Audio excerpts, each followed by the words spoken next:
Xin chào các bạn, mình là huấn luyện viên câu lạc bộ cờ vua Chess One VN. Hôm nay mình xin chia sẻ với các bạn ván cờ tàn cục vua và một tốt đối đầu với một vua. Chìa khóa để vua tốt giành chiến thắng là nhờ sự hỗ trợ của vua. Vua đi theo và giữ tốt trước sự ngăn cản của vua đối phương. Với một ván cờ như thế này, giả sử vua trắng đi D3, tạo điều kiện cho tốt có thể lên C3 hay C4. Vua đen tiến đến D5 với mục đích là nhằm cản tốt tiếp tục đi. Nếu trắng không có một chiến thuật hợp lý thì rất khó để chiến thắng và mất rất nhiều thời gian. Chẳng hạn vua C3, vua đen C5, vua trắng B2, vua đen B4, vân vân. Đi vòng vòng mất nhiều thời gian.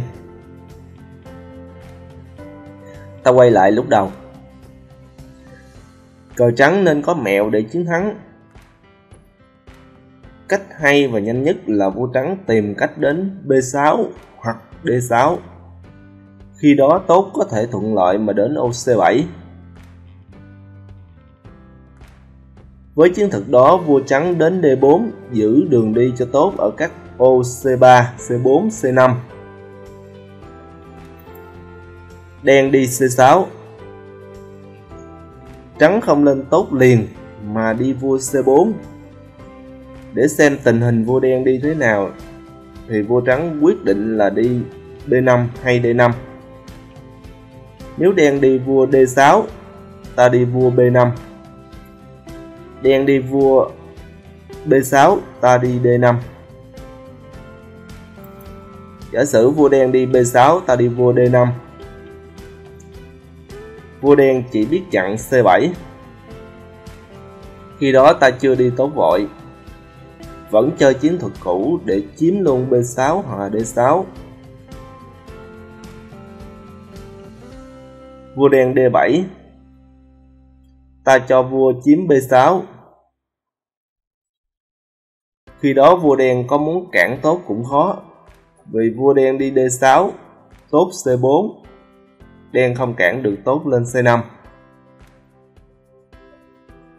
Nên ở đây nước cờ hợp lý của đen là đi C8. Ta bắt đầu lên tốt C4, vua đen B8,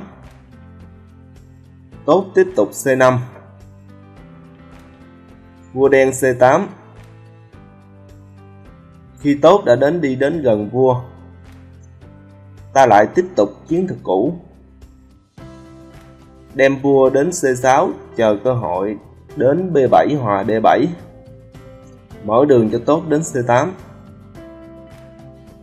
Vua đen đi B8, ta qua vua D7, vua đen B7, ta tiếp tục lên tốt C6. Vua đen không thể cản tốt, vua đen B8, tốt C7, vua đen B7, tốt đến C8 và phong hậu hay xe đều có thể chiến thắng. Mình đã có chia sẻ 2 video dùng hậu hoặc xe chiếu hết. Các bạn có thể vào kênh mình để xem nhiều hơn nha. Xin chào và hẹn gặp lại các bạn trong các video lần sau.